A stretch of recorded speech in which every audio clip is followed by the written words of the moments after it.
കഴിഞ്ഞ വീഡിയോയിൽ നമ്മൾ ഡിസ്കസ് ചെയ്തത് rate of flow or discharge, അതേപോലെ കണ്ടിന്യൂറ്റി ഇക്വേഷൻ, ഈ രണ്ട് ടോപ്പിക്കിൻ്റെ കോൺസെപ്റ്റും അതിലെ ഇക്വേഷൻസും അതെങ്ങനെ നമുക്ക് അപ്ലൈ ചെയ്യാം എന്നുള്ളതിൻ്റെ ഒരു പ്രോബ്ലവും നമ്മൾ ഡിസ്കസ് ചെയ്തതാണ്. അതിൽ ഇമ്പോർട്ടൻ്റ് ആയിട്ടുള്ള ഒരു പ്രോബ്ലം പ്രത്യേകം മെൻഷൻ ചെയ്തിരുന്നു, അത് ശ്രദ്ധിക്കാം. ഇനി നമുക്ക് ഡിസ്കസ് ചെയ്യുന്നത് energy of liquid in motion. In motion means liquid അനങ്ങി തുടങ്ങുകയാണ്, അല്ലേ, ചലിക്കാൻ തുടങ്ങുകയാണ്. അതായത് ലിക്വിഡ് ചലിക്കാൻ തുടങ്ങുക അല്ലെങ്കിൽ ഒരു ഫ്ലൂയിഡ് ചലിക്കാൻ തുടങ്ങുക എന്ന് പറഞ്ഞാൽ അതിനർത്ഥം അത് ഒഴുകുകയാണ്. ലിക്വിഡ് ഇൻ ഫ്ലോ, അല്ലേ, അല്ലെങ്കിൽ flowing of liquids, flowing of gases, എന്തോ ആയിക്കോട്ടെ. അപ്പോൾ അവിടെ ഫ്ലോ ചെയ്യാണ്, ലിക്വിഡ് ഫ്ലോ ചെയ്യാണ്. ഇങ്ങനെ ഒരു ലിക്വിഡ് ഫ്ലോ ചെയ്യുന്ന സമയത്ത് ആ ലിക്വിഡിൽ അടങ്ങിയിരിക്കുന്ന ഊർജത്തെ, ഏതൊക്കെ തരം ഊർജമാണ് അതിൽ അടങ്ങിയിരിക്കുന്നത്, എങ്ങനെയാണ് ഈ ഊർജവും ഈ മോഷവും തമ്മിൽ ബന്ധപ്പെട്ടുള്ളത് എന്നുള്ളത് നമുക്ക് മനസ്സിലാക്കണം. So energy of liquid in motion. First of all നമുക്ക് എന്താണ് എനർജി എന്ന് ജസ്റ്റ് ഒന്ന് മനസ്സിലാക്കാം. Energy may be defined as the capacity to do work. ഒരു വർക്ക് ചെയ്യാനുള്ള കഴിവിനെ നമുക്ക് എന്ത് വിളിക്കാം? എനർജി എന്ന് വിളിക്കാം. നമ്മൾ ഒരുപാട് പ്രവൃത്തികൾ ചെയ്യുന്നുണ്ട്, അല്ലേ? വർക്ക് ആണ് പ്രവൃത്തി. ആ പ്രവൃത്തി ചെയ്യണമെന്നുണ്ടെങ്കിൽ നമുക്ക് എനർജി വേണം, ഊർജ്ജം വേണം.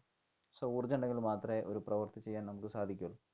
സോ ഒരു ലിക്വിഡ് ഒരു മോഷൻ അവസ്ഥയിലായിരിക്കുമ്പോൾ, ചലിക്കുന്ന അവസ്ഥയിലായിരിക്കുമ്പോൾ 3 ടൈപ്പ് എനർജി ഉണ്ടാവും. ഒന്നാണ് പൊട്ടൻഷ്യൽ എനർജി, അത് നമുക്ക് ഡാറ്റം എനർജി എന്ന് വിളിക്കാം. Then kinetic energy, then pressure energy. ഈ 3 എനർജിയാണ് ഒരു ലിക്വിഡ് ഫ്ലോ ചെയ്യുന്ന സമയത്ത് ആ ലിക്വിഡ് പൊസസ് ചെയ്യുന്ന ടൈപ്പ് ഓഫ് എനർജീസ്.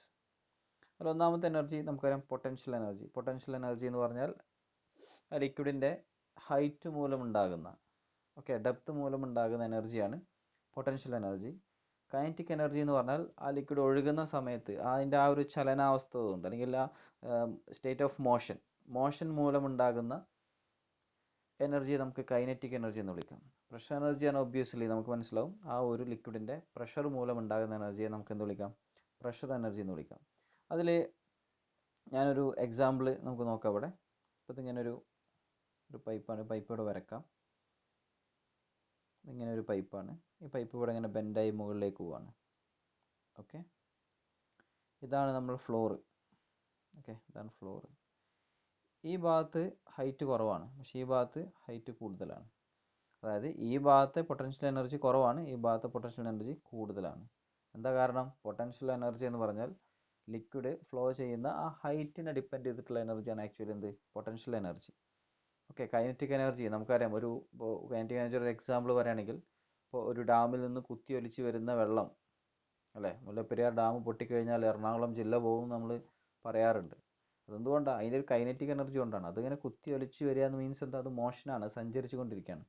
അങ്ങനെ ആ ഫ്ലൂയിഡിൻ്റെ സഞ്ചാരം മൂലം, അതിൻ്റെ ആ ഒരു ചലനാവസ്ഥ മൂലം അവിടെ ഉണ്ടാകുന്ന ആ ഒരു ലിക്വിഡ് പൊസസ് ചെയ്യുന്ന ആ ലിക്വിഡിൽ ഉള്ള ഊർജം, അതാണെന്ത്? Kinetic energy.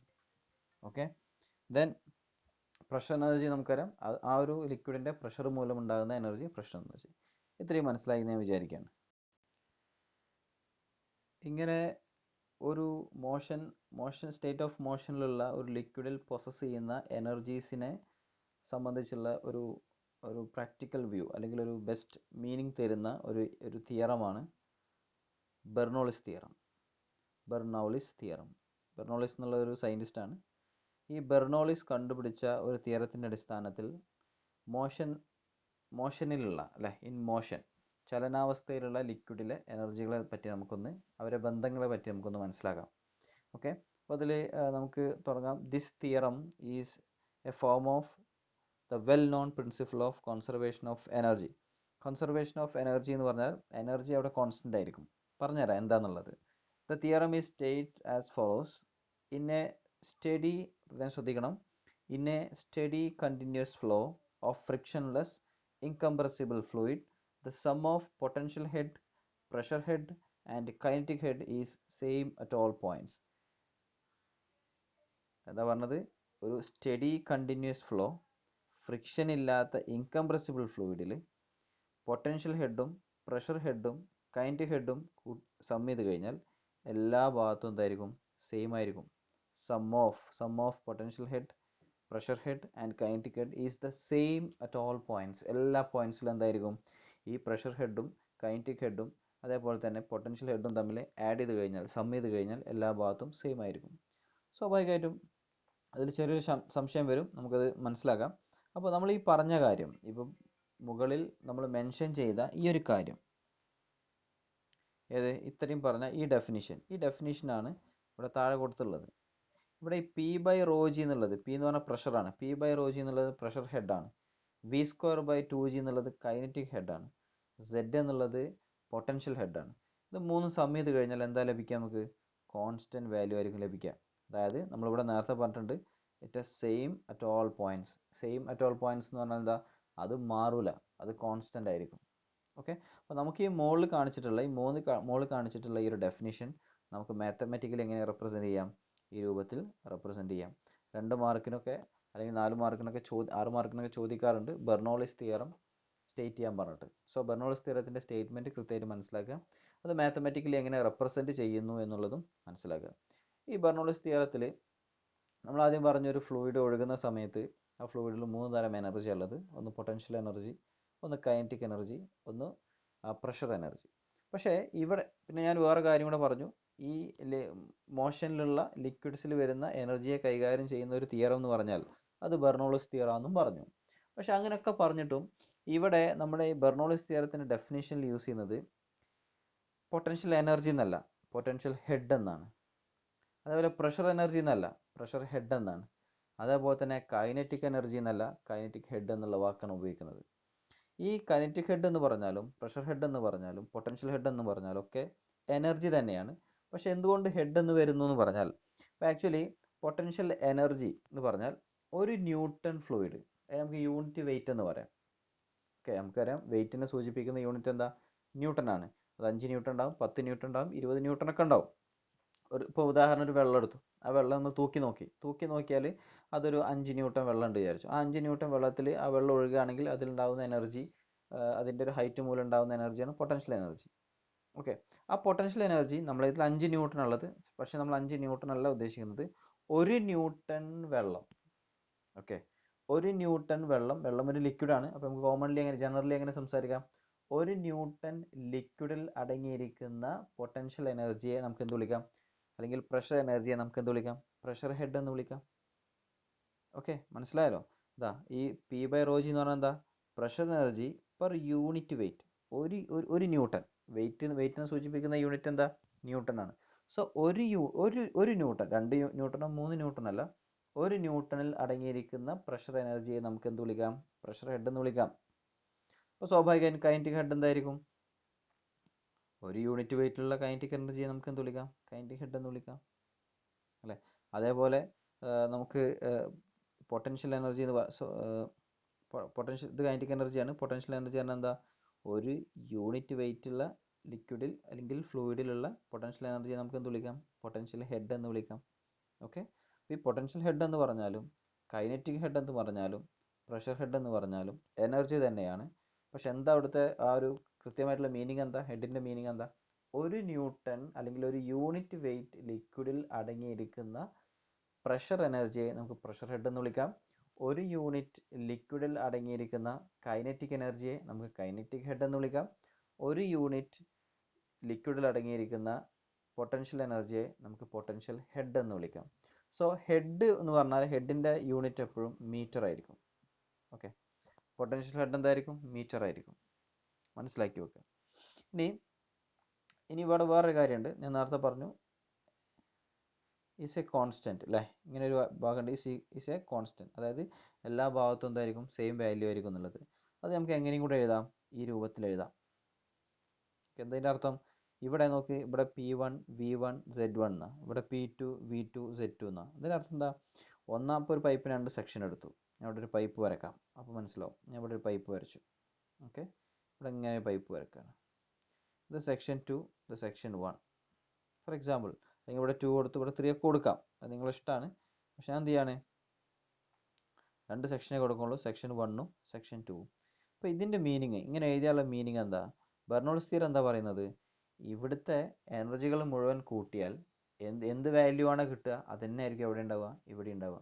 Same at all points. എനർജികൾ 3 എണ്ണം, ഈ 3 എനർജി ഹെഡുകളും സം ചെയ്ത് കഴിഞ്ഞാൽ എന്താ ലഭിക്കുക?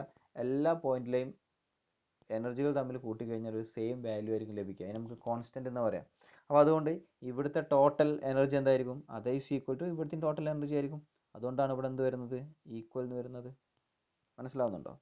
അപ്പോൾ ഇതിൽ പ്രത്യേകം ഇതിൻ്റെ ഒരു പ്രാക്ടിക്കൽ എക്സാമ്പിൾ നമ്മൾ സംസാരിക്കുകയാണെങ്കിൽ, ഇപ്പോൾ കോൺസ്റ്റൻറ്റ്, നമുക്കൊരു കോൺസ്റ്റൻറ്റിനെ സംബന്ധിച്ച് ഡിസ്കസ് ചെയ്യാം. ഉദാഹരണത്തിന് 2, 4, 6 ഇത് മൂന്നും കൂട്ടിക്കഴിഞ്ഞാൽ എന്താ കിട്ടുക, 6, 4, 10, 12 കിട്ടും അല്ലേ. ഈ 12 കോൺസ്റ്റൻ്റ് ആണ് നിൽക്കുക. അതായത് ഈ 12 എന്നുള്ളത് ഈ കോൺസ്റ്റൻ്റ് സ്ഥാനത്താണ് നിൽക്കുന്നത്. കോൺസ്റ്റൻ്റ് ആണ് എന്താ, മാറൂല അല്ലേ. ഈ 2 എന്നുള്ളത്, ഫസ്റ്റ് 2 എന്നുള്ളത് പി ബൈ റോജിയുടെ ഭാഗത്താണ്, 4 എന്നുള്ളത് വി സ്ക്വയർ ബൈ 2ജിയുടെ ഭാഗത്താണ്, 6 എന്നുള്ളത് സെഡിൻ്റെ ഭാഗത്താണ്. അത് മനസ്സിലാക്കി വെക്കുക. ഇനി ഞാനിവിടെ പ്രഷർ എനർജി കൂട്ടുകയാണ്. പ്രഷർ എനർജി ഞാൻ 4 ആക്കുകയാണ്. ഓക്കെ, പൊട്ടൻഷ്യൽ എനർജി മാറുന്നില്ല, അത് 6 ആക്കാന്ന് വിചാരിച്ചോ. അപ്പോൾ സ്വാഭാവികമായിട്ടും കൈനറ്റിക് എനർജി എന്താവും, 2 ആവും. എന്താ കാരണം, നമുക്ക് എന്തേ കിട്ടാൻ പാടുള്ളൂ, ഇവിടുത്തെ കോൺസ്റ്റൻറ്റ് മാറാൻ പാടുണ്ടോ, 12 മാറാൻ പാടുണ്ടോ, മാറാൻ പാടില്ല. അത് എപ്പോഴും കോൺസ്റ്റൻ്റ് ആയിരിക്കണം. അപ്പോൾ ഇത് കോൺസ്റ്റൻ്റ് ആയി നിർത്തുമ്പോൾ ഇവിടെ ആദ്യം പ്രഷർ എനർജി 2 ആണ്, ഇവിടെ 4 ആക്കുമ്പോൾ കൈനറ്റിക് എനർജി 4 എന്നുള്ളത് 2 ആയിട്ട് ചുരുങ്ങും. അതായത് ഒരു എനർജി കൂടിക്കഴിഞ്ഞാൽ മറ്റേ എനർജി എന്ത് ചെയ്യും, കുറയും. എൻ്റെ കോൺസെപ്റ്റ് മനസ്സിലായി തന്നെ വിചാരിക്കാൻ കേട്ടോ, അത് ഒരു ഇമ്പോർട്ടൻറ്റ് കോൺസെപ്റ്റ് ആണ്. അതായത് ഇവിടെ കോൺസ്റ്റൻ്റ് ആയതുകൊണ്ട് സെയിം അറ്റ് ഓൾ പോയിന്റ്സ്, എല്ലാ എനർജീസും ഒരു ഫ്ലോയിങ് ഫ്ലൂയിഡിലെ ഒരു പോയിന്റിൽ സെയിം ആണെങ്കിൽ എന്താ സംഭവിക്കുക, ഒരു എനർജി കൂടിക്കഴിഞ്ഞാൽ മറ്റേ എനർജി എന്ത് ചെയ്യും, കുറയും. മനസ്സിലാക്കി വെക്കുക. അല്ലെങ്കിൽ ഈ 2 എനർജികൾ കുറയും. എന്തിനു വേണ്ടിയിട്ടാണ്, ഇവിടെ കോൺസ്റ്റൻ്റ് ആയിട്ട് നിലനിർത്താൻ വേണ്ടിയിട്ട്. ഈ ഒരു ഇക്വേഷൻ യൂസ് ചെയ്തിട്ടാണ് എയർക്രാഫ്റ്റ് മുകളിലേക്ക് ലിഫ്റ്റ് ചെയ്ത് പോകുന്നത്, പറക്കുന്നത്. ഈ ബെർണോളിസ് തിയറത്തിൻ്റെ ഒരു പവർഫുൾ ആപ്ലിക്കേഷനാണത്. ഓക്കെ, അപ്പോൾ നിങ്ങൾ ഒരു ടാങ്കിൽ നിന്നും വെള്ളം പുറത്തേക്ക് ഒഴുകി പോകുമെന്ന് വിചാരിക്കുക. അതൊക്കെ എത്ര വെലോസിറ്റിയിൽ അത് ഒഴുകി പോകും എന്നുള്ളത് ഈ ബെർണോളിസ് തിയറത്തിൻ്റെ മറ്റൊരു ആപ്ലിക്കേഷനാണ്. അതൊക്കെ നമുക്ക് പഠിക്കാനുണ്ട്. അപ്പോൾ ബെർണോളിസ് തിയറം എന്ന് പറഞ്ഞാൽ സിമ്പിളി എന്ത് മനസ്സിലാക്കി വെക്കുക, പ്രത്യേകം കണ്ടീഷൻ പറയുന്നുണ്ട്. In a steady continuous flow of frictionless incompressible fluid, sum of potential head, pressure head, kinetic head is the same at all points. ഇത് നമുക്ക് മാത്തമാറ്റിക്കലി എങ്ങനെ റെപ്രസെൻറ്റ് ചെയ്യാം, P by rho g plus V square by 2g plus z is equal to constant. നിർബന്ധമായിട്ടും പഠിച്ചിരിക്കേണ്ട ഒരു തിയറമാണ്. അത് എക്സാമിന് നിരന്തരം ചോദിക്കുന്നതാണ്. ഓക്കെ, ഇതിൽ നമുക്കിനി അടുത്തത് ഡീൽ ചെയ്യാനുള്ളത് ഈ ബെർണോളിസ് തിയറം എന്നുള്ളത്. ഈ ബെർണോളിസ് തിയറം നേരത്തെ നമ്മൾ സംസാരിച്ചപ്പോൾ in a steady continuous flow എന്നൊക്കെ പഠിച്ചിരുന്നത് അല്ലേ. അപ്പോൾ ഒരു ബെർണോളിസ് തിയറം നമ്മൾ ഡിറൈവ് ചെയ്തെടുക്കുമ്പോൾ കുറച്ച് അസംഷൻസ് ഉണ്ട്. അസംഷൻസിനെ ബേസ് ചെയ്തിട്ടാണ്, അത് കുറച്ച് എന്താ കണ്ടീഷൻസ് വെച്ചിട്ടാണ് നമ്മൾ ഈ ബെർണോളിസ് തിയറത്തെ ഡിറൈവ് ചെയ്തെടുക്കുക. അപ്പോൾ ഈ അസംഷൻസും എക്സാമിന് ചോദിക്കാറുണ്ട്. ഒന്നാമത്തെ അസംഷൻ എന്ന് പറഞ്ഞാൽ ഈ ബെർണോളിസ് തിയറത്തിൽ ഫ്ലൂയിഡ് എന്തായിരിക്കണം, ഐഡിയൽ ആയിരിക്കണം. അതായത് വിസ്കോസിറ്റി 0 ആയിരിക്കണം, വിസ്കോസിറ്റി പാടില്ല. പക്ഷേ ഒരു പ്രാക്ടിക്കൽ കേസ് സംസാരിക്കുകയാണെങ്കിൽ എല്ലാ ഫ്ലൂയിഡിനും എന്തുണ്ട്, വിസ്കോസിറ്റി ഉണ്ട്. അപ്പോൾ നിങ്ങൾ ചോദിക്കും, ഇങ്ങനെ വിസ്കോസിറ്റി നമ്മുടെ ഈ ഭൂമിയിൽ അവൈലബിൾ ആയിട്ടുള്ള എല്ലാ ലിക്വിഡ്സിനും വിസ്കോസിറ്റി ഉണ്ട്, അപ്പോൾ ഈ ബെർണോളിസ് തിയറത്തെ അതിന് അപ്ലൈ ചെയ്യാൻ പറ്റുമോ എന്നുള്ളതാണ്.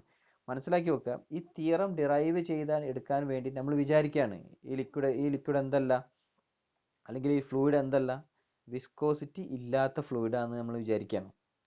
അങ്ങനെ നമ്മൾ ഡിറൈവ് ചെയ്തെടുത്തതിന് ശേഷം പ്രാക്ടിക്കൽ ആപ്ലിക്കേഷൻ നടക്കുന്ന സമയത്ത് നമ്മൾ എന്തും കൂടെ ആഡ് ചെയ്യും ആ തിയറത്തിലേക്ക്, ഈ ലിക്വിഡിൻ്റെ വിസ്കോസിറ്റി ഡിഫൈൻ ചെയ്യുന്ന ടേംസും കൂടെ നമ്മൾ ആഡ് ചെയ്യും. നമുക്ക് അത്രയും ഡീപ്പായിട്ട് ഇപ്പോൾ ബെർണോളിസ് തിയറം വളരെ സിമ്പിളായിട്ട് നമ്മൾ മനസ്സിലാക്കിയത്. പക്ഷേ ആക്ച്വലി ബെർണോളിസ് തിയറം എന്നുള്ളത് ഫ്ലൂയിഡ് മെക്കാനിക്സിനെ സംബന്ധിച്ചിടത്തോളം വളരെ എഫക്റ്റീവായിട്ട് ഡെപ്തിൽ പഠിക്കേണ്ട ഒരു പഠന മേഖലയാണ്, അല്ലെങ്കിൽ ഒരു ടോപ്പിക്കാണ്.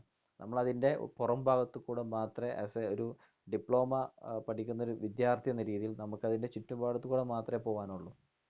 അപ്പോൾ നിങ്ങളൊന്ന് മനസ്സിലാക്കിയേക്കുക, അസംഷൻസ് ഒന്ന്, വിസ്കോസിറ്റി 0 ആയിരിക്കണം ഫ്ലൂയിഡ്. രണ്ടാമത് ഫ്ലോ എന്തായിരിക്കണം, സ്റ്റഡി ഫ്ലോ ആയിരിക്കണം. നമ്മൾ സ്റ്റഡി ഫ്ലോ എന്താണെന്നുള്ളതും അൺസ്റ്റഡി ഫ്ലോ എന്താണെന്നുള്ളതൊക്കെ പഠിച്ചതാണ്. മൂന്നാമത് ഫ്ലോ എപ്പോഴും എന്തായിരിക്കണം, ഇൻകംപ്രസിബിൾ ഫ്ലോ ആയിരിക്കണം. ഓക്കെ, ഒരു ലിക്വിഡ് ആണെങ്കിലും ഒരു ഗ്യാസ് ആണെങ്കിലും അതിൻ്റെ ഫ്ലോ ഏത് രൂപത്തിലായിരിക്കണം, ഇൻകംപ്രസിബിൾ ആയിരിക്കണം. Then flow is irrotational. Flow എന്തായിരിക്കണം, ഇറൊട്ടേഷണൽ ഫ്ലോ ആയിരിക്കണം. പിന്നെ flow is one dimensional. Flow എന്തായിരിക്കണം, വൺ ഡയമെൻഷണൽ ഫ്ലോ ആയിരിക്കണം. ഓക്കെ, ഈ രൂപത്തിലാണ് ഇതിൻ്റെ അസംഷൻസ് ഉള്ളത്. ഞാൻ നേരത്തെ എയർക്രാഫ്റ്റിൻ്റെ ഒരു കാര്യം പറഞ്ഞു. എയർക്രാഫ്റ്റിൻ്റെ കാര്യത്തിൽ എയർക്രാഫ്റ്റിൻ്റെ വിങ് വിങ്ങിൽ സംഭവിക്കുന്നത് വിങ്ങിൻ്റെ മുകൾ ഭാഗത്ത് പ്രഷർ എനർജി അവിടുത്തെ പ്രഷർ എനർജി കുറവായിരിക്കും മുകൾ ഭാഗത്ത്. ഇനി കാരണം പറയുന്നത് ഒരു വിമാനത്തിൻ്റെ ചിറകിൻ്റെ മുകൾ ഭാഗത്ത് വെലോസിറ്റി അതായത് കൈനറ്റിക് എനർജി കൂടുതലായിരിക്കും. കൈനറ്റിക് എനർജി കൂടിക്കഴിഞ്ഞാൽ അവിടുത്തെ പ്രഷർ എനർജി എന്ത് ചെയ്യും? കുറയും. വിങ്ങിൻ്റെ മുകൾ ഭാഗത്ത്, അതായത് ഇതൊരു വിങ് ആണെങ്കിൽ വിങ്ങിൻ്റെ മുകൾ ഭാഗത്ത് എന്താ കൈനറ്റിക് എനർജി കൂടുതലായതുകൊണ്ട് പ്രഷർ എനർജി എന്തായിരിക്കും? കുറവായിരിക്കും. എന്നാൽ താഴ്ഭാഗത്ത് കൈനറ്റിക് എനർജി കുറവായിരിക്കും, അതുകൊണ്ട് പ്രഷർ എനർജി എന്തായിരിക്കും? കൂടുതലായിരിക്കും. താഴത്ത് പ്രഷർ എനർജി കൂടുതലായിരിക്കും. അപ്പോൾ എങ്ങോട്ടാണ് ലിഫ്റ്റ് വരിക? മുകളിലേക്ക് ഇങ്ങനെ വിമാനത്തിൻ്റെ ചിറകിൻ്റെ താഴെ പുഷിങ് വരും. മുകളിൽ നിന്ന് താഴേക്കും ഉണ്ട്, പക്ഷെ മുകളിൽ നിന്ന് താഴേക്കുള്ളതിനേക്കാൾ കൂടുതൽ താഴെ നിന്ന് മുകൾക്കായിരിക്കും. അപ്പോൾ ഈ വിമാനം ഇങ്ങനെ ഉയർന്നു പോകും. ഇതൊരിക്കലും നമ്മളെ സിലബസിൽ പെട്ട ഒരു കാര്യമല്ല. പക്ഷേ ബെർണോളിസ് തിയറം എന്നുള്ളത് ഒരു സിമ്പിൾ ആയിട്ടുള്ള ഒരു ഫ്ലൂയിഡ് മെക്കാനിക്സിലെ ഒരു ടോപ്പിക് അല്ല. അതിന് പവർഫുൾ ആയിട്ടുള്ള ഒരുപാട് അപ്ലിക്കേഷൻസ് ഉണ്ട്. അപ്പോൾ നമ്മൾ ക്രിക്കറ്റിലൊക്കെ നിങ്ങൾ +2 സയൻസ് പഠിച്ച വിദ്യാർത്ഥികൾക്ക് മനസ്സിലാവും. ക്രിക്കറ്റിലൊക്കെ ബോൾ സ്പിൻ ചെയ്യാറുണ്ട്. ഇത് ബെർണോളിസ് തിയറത്തിൻ്റെ ഒരു തിയറത്തിൻ്റെ ഭാഗമായിട്ടുള്ള ഒരു കോൺസെപ്റ്റാണ്. ഓക്കെ, അങ്ങനെ ഒരുപാട് സ്പ്രേയുടെ ബോട്ടിലുകളിൽ സ്പ്രേ നമ്മൾ ചെയ്യുന്ന സമയത്ത് അത് പുറത്തേക്ക് വരുന്നുണ്ട്. ഒരു ക്യാൻഡിൽ കത്തിക്കുന്ന സമയത്ത് ഒരു ഗ്യാസിൻ്റെ കൂടെ ഓക്സിജൻ പുറത്തുനിന്ന് ഓട്ടോമാറ്റിക്കലി വലിക്കുന്നുണ്ട്. അതൊക്കെ ഈ ഒരു വെലോസിറ്റി പ്രഷറിൻ്റെ ഈ ഒരു എനർജിയുടെ ബാലൻസിങ് മൂലമാണ് അത്തരം കാര്യങ്ങളൊക്കെ സംഭവിക്കുന്നത്. അപ്പോൾ നിങ്ങൾ ഒരുപാട് ഡീപ്പായിട്ടൊന്നും പഠിക്കണ്ട. ഞാൻ പറയുമ്പോൾ ഒരുപാട് കാര്യം പറയുന്നുണ്ട്. നിങ്ങളെന്ത് മനസ്സിലാക്കി വെക്കുക? എന്താണ് ബെർണോളിസ് തിയറം എന്ന് മനസ്സിലാക്കി വെക്കുക. അതിൻ്റെ ഡെഫിനിഷൻ മനസ്സിലാക്കി വെക്കുക. അതിൻ്റെ മാത്തമാറ്റിക്കൽ റെപ്രസെൻറ്റേഷൻ മനസ്സിലാക്കി വെക്കുക. അതിൻ്റെ കൂടെ ഇപ്പോൾ ലാസ്റ്റ് നമ്മൾ ഡീൽ ചെയ്ത അസംഷൻസും കൃത്യമായിട്ട് എന്ത് ചെയ്യണം? മനസ്സിലാക്കി വെക്കുക. ഓക്കെ, ഈ 3 കാര്യങ്ങൾ നിങ്ങളുടെ കയ്യിൽ നിർബന്ധമായിട്ടുണ്ടായിരിക്കണം. ബാക്കി സംശയങ്ങളുണ്ടെങ്കിൽ ചോദിക്കാം. Okay, thank you.